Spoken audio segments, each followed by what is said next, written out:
we're going to be moving pretty soon from the Mojave Desert, where we're at right now, just, I don't know, a couple hours south of us to the Sonoran Desert. So that's going to be kind of weird. We're right on the border of the two deserts. Indeed. I guess. Yep. The desert on one side, desert on the other side. So there you go. So we thought we would answer some questions that we've just haven't had the time to just type everything out and explain a lot of things. Some of the questions are kind of in depth, and Indeed. Since I'm the one that usually does the online stuff, the video uploads and handling the comments and things like that, when things are directed at Mike, I am sort of translating. I'm writing down what he said usually. Right. Now, Mike, Yeah. they're asking you something. And so it's being answered as Boondockabillies, but I'm, sometimes not even understanding what I'm putting down there. So let's go through some of our questions. Thank you so much, you guys. Just really put some amazing compliments down that make us just feel so good about doing this. It's a little discouraging sometimes in doing this. Some of the videos aren't as popular as we'd like them to be, but that happens. And when Can't win them all. When we get the compliments from you guys, it's just awesome. Yeah, it is. Just makes our day. It really does. Okay. Is it always that windy in the Southwest? Somebody asked on our quartzite video. Is it always this windy? No. Like right now, there's a little tiny breeze here. At the time we were down there in quartzite, there was still storm activity happening. They just had a huge flood. And there's still part of the monsoon season too. There's like a monsoon season here. So now it's pretty calm. Usually it's just air movement over large areas. About 2 days ago it was pretty windy, but usually here at Calazona, we're still at Calazona, it hasn't been so bad usually that we have to pull our little awnings in. We still haven't got our large awning replaced. Nope. So the little ones, we still have the little ones. Yeah, they're pretty tough. Let's see.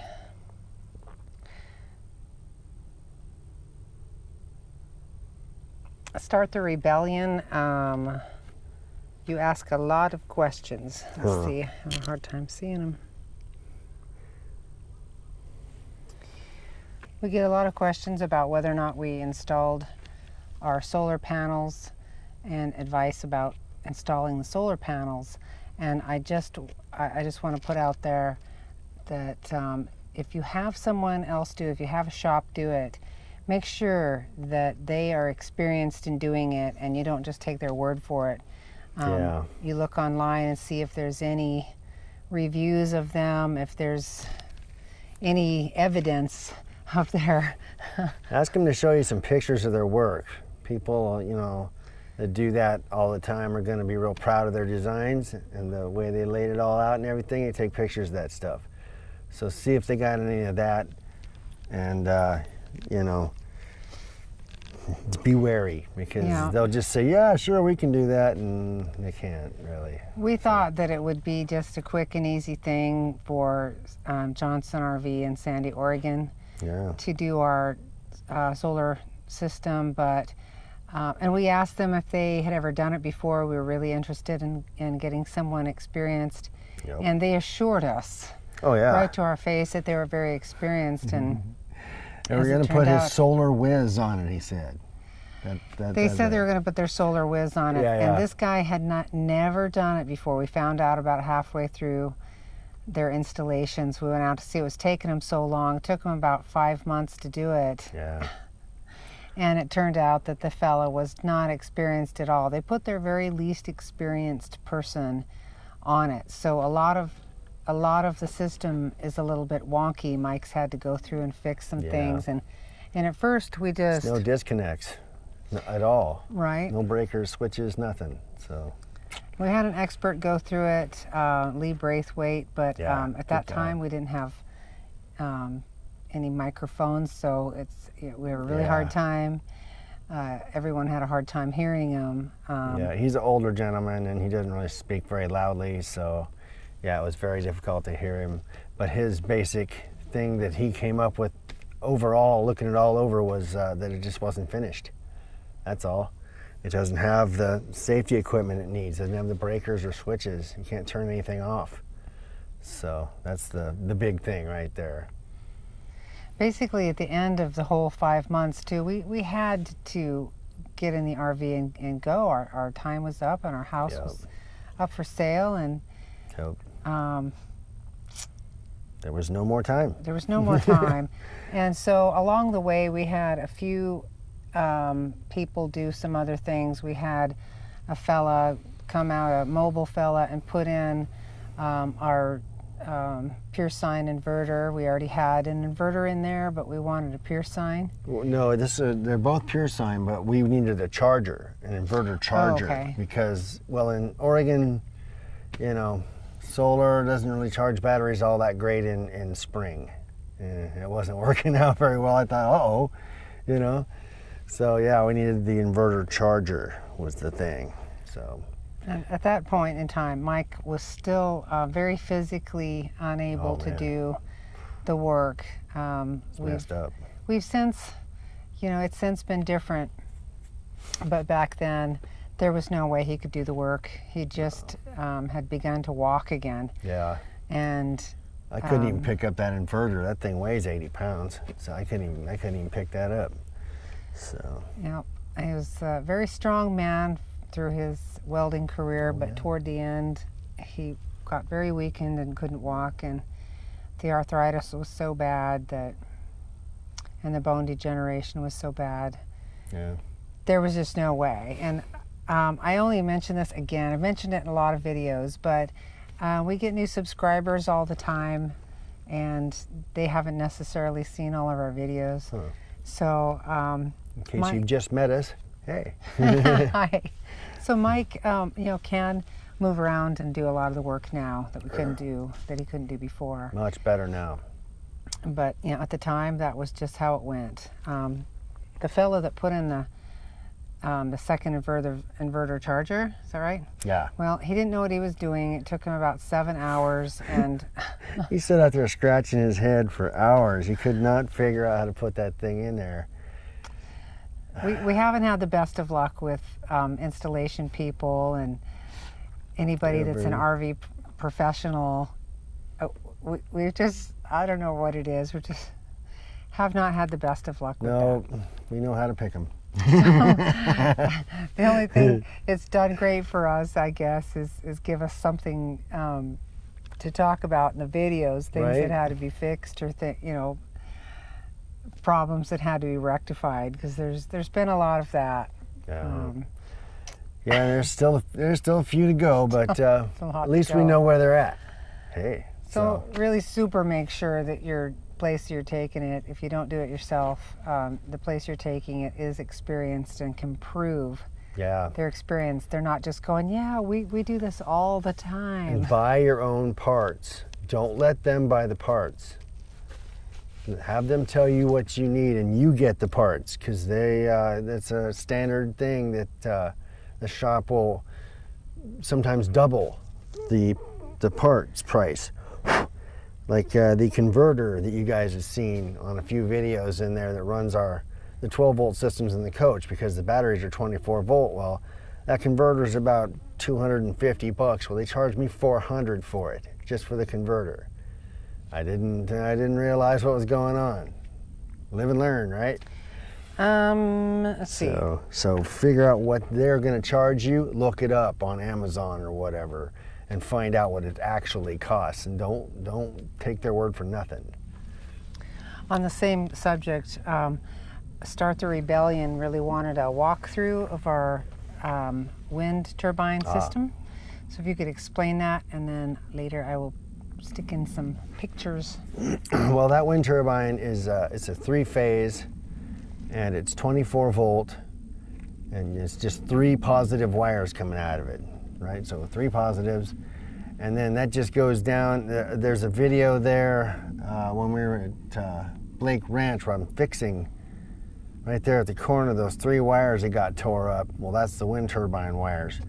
And so those just go up under the coach and they come up right where the charge controllers are there, right by the door, right here. That's that black box.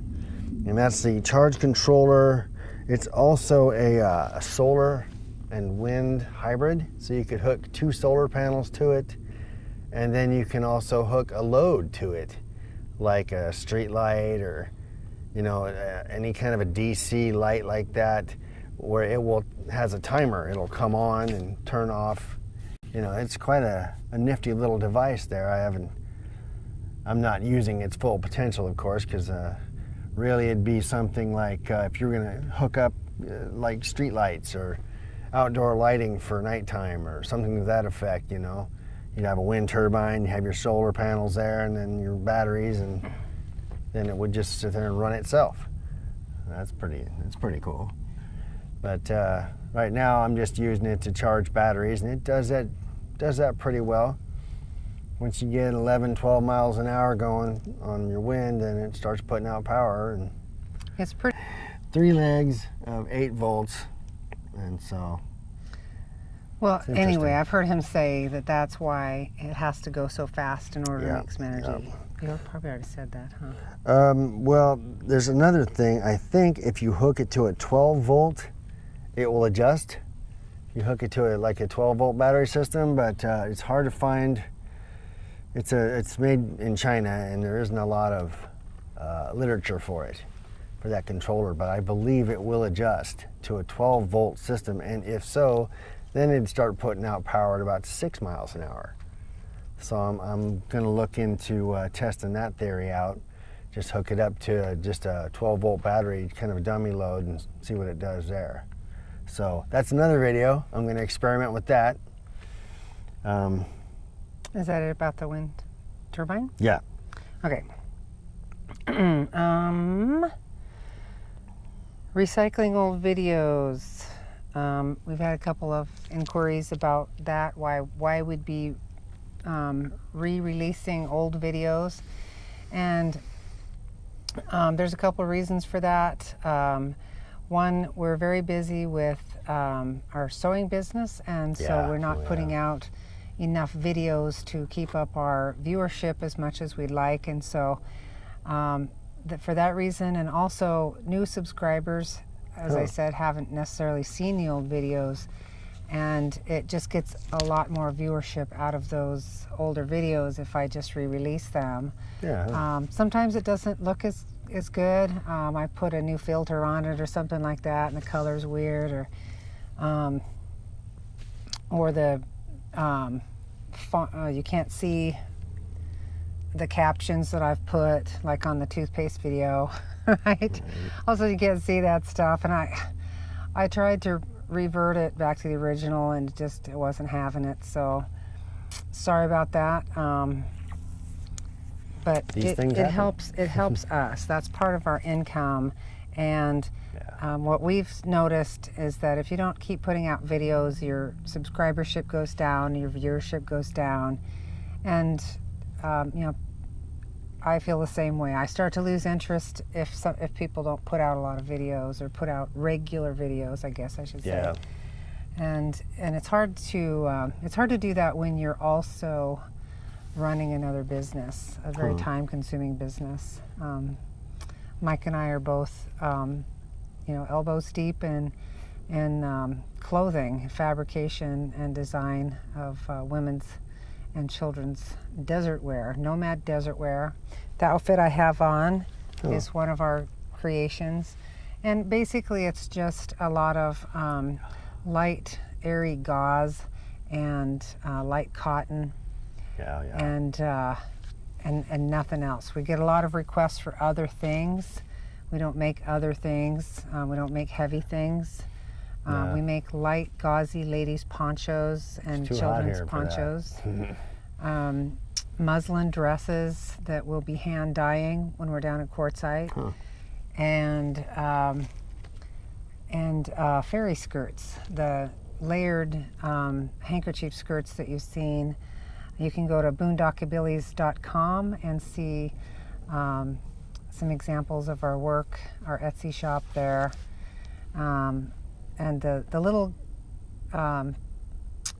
gypsy skirts are going to be mainly marketed toward little girls, and we're making them into fairy skirts instead of lady skirts, simply because it's difficult to get the fabric long enough for women's skirts. Basically, for women, they're kind of a mini skirt, and we're not really interested in making mini skirts.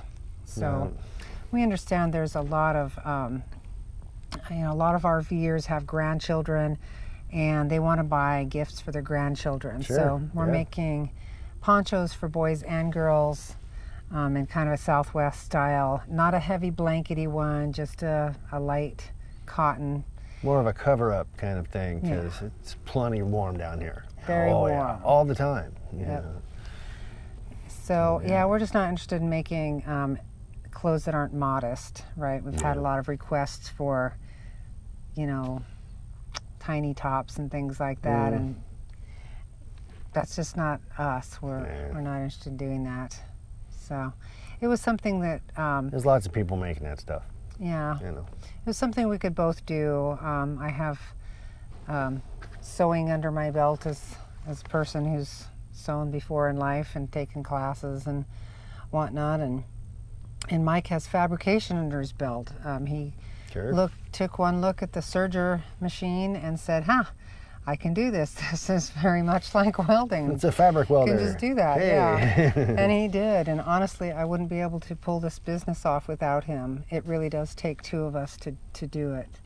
When you look at the inside of clothing and you look at the seams, all that overlock stitching is done by a special machine that goes super fast. Yeah, it does. And that's what we have. That Mike does that part, and then I do all of the joining and seams and embroidery and that sort of thing, the design and the cutout. And ours is a slow one. It still does 1,200 stitches a minute. It hums right along, so. It's pretty amazing. Yeah. So that's what we'll be doing in Quartzsite. Yep. And I've had a few questions about, what are our upcoming plans. We're going to spend a 6-month season in Quartzsite. We'll be right across the street from the RV show and the gem show. The big tent. We'll be at Rice Ranch, and we'll be right there on Vendors Row. Right about the middle of Vendors Row. Right on Kewen Street. Yep. And it's right in the corner of Kewen Street and Highway 95. Highway 95. Central Avenue, it's called right there, but it's Highway 95. So we'll be really easy to find, and we'll take some trips out of there and go some different places every month, but we're going to just spend a season doing that, and then we've got some upcoming plans we're not ready to reveal yet. It's going to be awesome. For the end of that, and then for the summer. Yep. And then in the future, we would like to do some different kind of travel, put our RV in storage maybe, and do some travel out of the country. But that's for now. All totally Lord willing there, Totally in the future, and hopes and dreams. Hopes and dreams, yeah. So that's cool. Questions? Questions, y'all.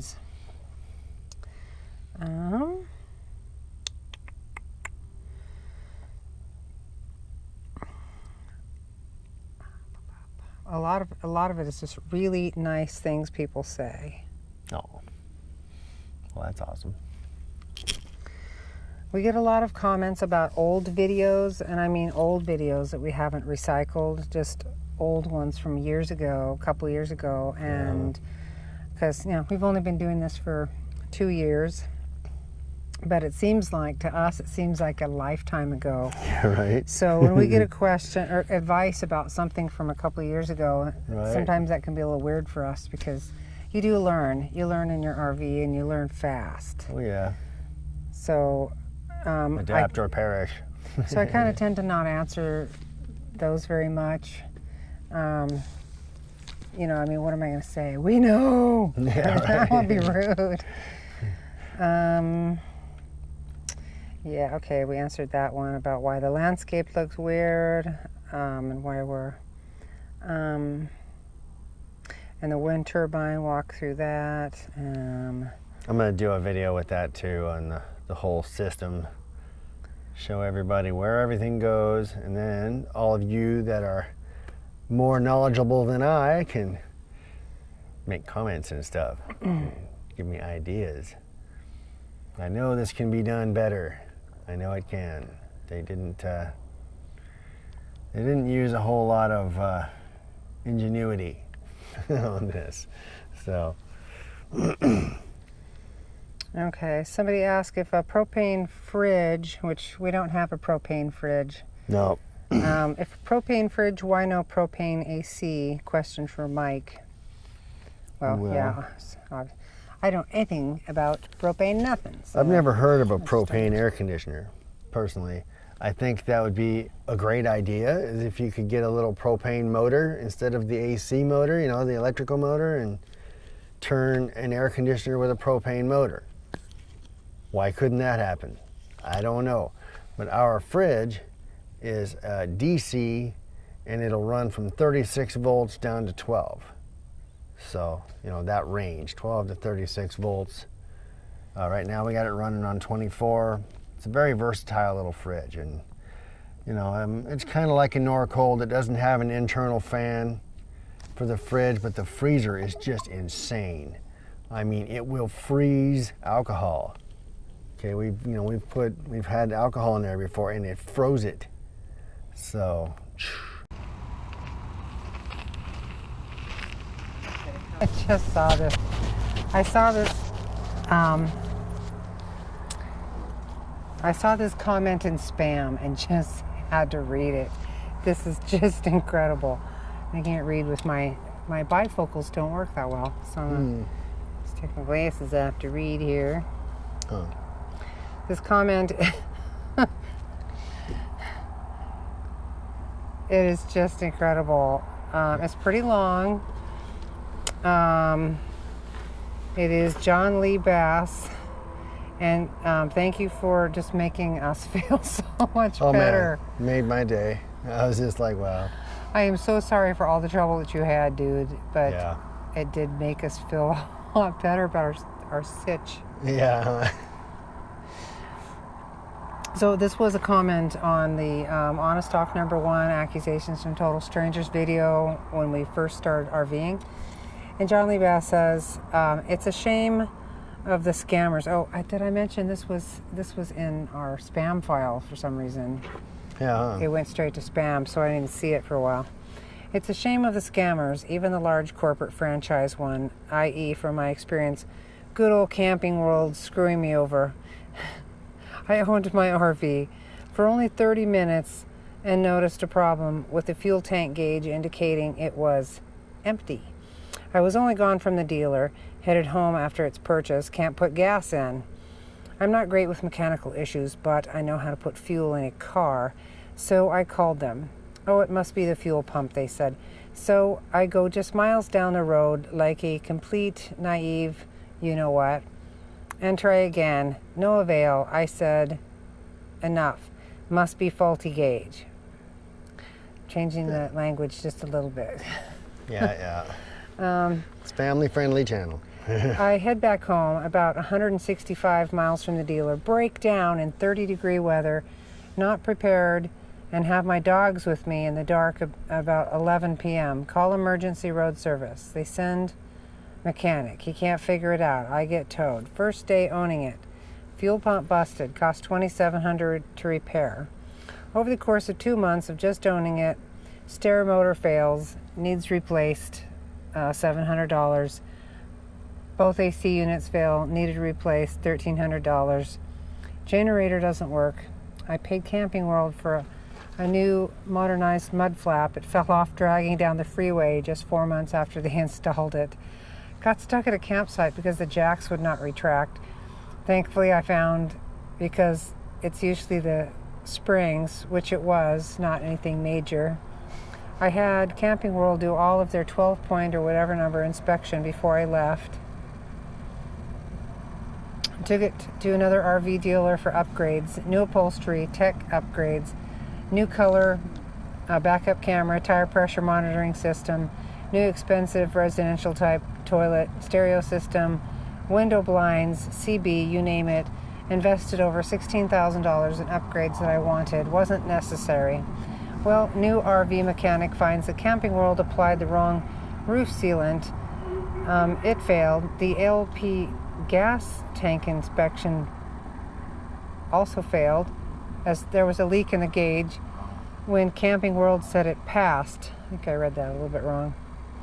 Then I decided to move back to California from Florida this last August. No AC and 100+ degree weather, going through Texas, Arizona, New Mexico. Well, me and my dog break down right at the Arizona-California border, had to be towed. Spark plugs were a mess. They looked just like sparklers from the 4th of July. This too supposedly passed Camping World's inspection. That was $800. Sitting in 108 degree weather with my dog, frustrated and just upset that another auto dealer had pulled this on me. Well, it's fixed. Get on the road at 2 a.m. from Palm Springs and head to Santa Barbara, and it breaks down again. Had to be towed. Cam sensor went out, among other things. That was $2,300, not to mention the stress of being broken down on a major freeway again. I've not even had a chance to write to Don, whatever his name is. He's the guy on the CNBC show The Prophet, who is the CEO of Camping World, but I will soon. Just thinking back on all of the many, many problems and all the money spent is so frustrating. I guess I'm trying to forget about it, but they owe me big time. The whole point of this RV thing was to get rid of my stupid small $2,600 a month studio in San Francisco and Santa Barbara, get rid of all my stuff I didn't need, travel with my dog, stop working 14 to 16-hour days and not enjoying life and seeing the U.S., which at least now I am. We've been to California, Oregon, Washington, Idaho, and now in the Redwoods for 6 months. Awesome. Yeah. We'd love to go there. But the whole thing backfired. Saving money, avoiding stress, seeing parts of our country I would have never seen if I didn't do this RV thing. So point is, lesson learned, just as you're discovering. It's frustrating, but I'm determined to do as much research as possible and no more of these mechanic games. There will be times when you will be tested. Just be educated, prepared, patient, and expectant. Well said, dude. Yep. I wish you the Amen. best in your new life's journey. Safe travels, have fun, and hang in there. All the best. Thank you so much for writing all of that. And wow. Just your great attitude there at the end there, just this upturn. And Nice. you know, that is where it's at. RVing does come with a lot of things like that. It can be very stressful. And anybody that acts like it isn't really RVing. Yeah. We also had problems with Camping World as well when we got our a trailer hitch, that 8-inch drop hitch. I asked them to take the big 1-inch impact and crank that down. They didn't do it. He just went and did it with a wrench or something. By the time we got down to the coast, 80 miles away, the ball was flopping around on the hitch like this. So, yeah, watch out for that, It's been an interesting 2 years. A lot of ups and downs, but we have learned a lot, and it's well worth it to us. Even though there have been problems, it's absolutely well worth it to us. I wouldn't have any other way. Nope. I've gotten more used to riding in a Class A coach. For me, that was just nerve-wracking at first when we went to Crater Lake. Yes. I just freaked out. It was just about more than I could take, and Poor dog. well, I'm okay though. It was, I've had to get used to it. But that reminds me, one of the questions that I wanted to address to kind of dovetails in with this. I've had a couple of people ask or mention they thought that I was high on camera, and I just want to say I don't take drugs and I don't take medicine. I don't like doctors. I won't go. Yeah.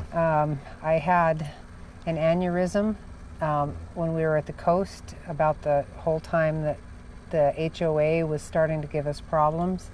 I was having a lot of migraines at that time, and it runs in my family. It killed my grandfather when he was 50, and it almost killed my aunt when she got in her 50s, and I'm 50. And I'm just very fortunate that it didn't kill me. It was the worst pain that I've ever had, ever in my whole life. Even childbirth wasn't as painful as that. It was terrible.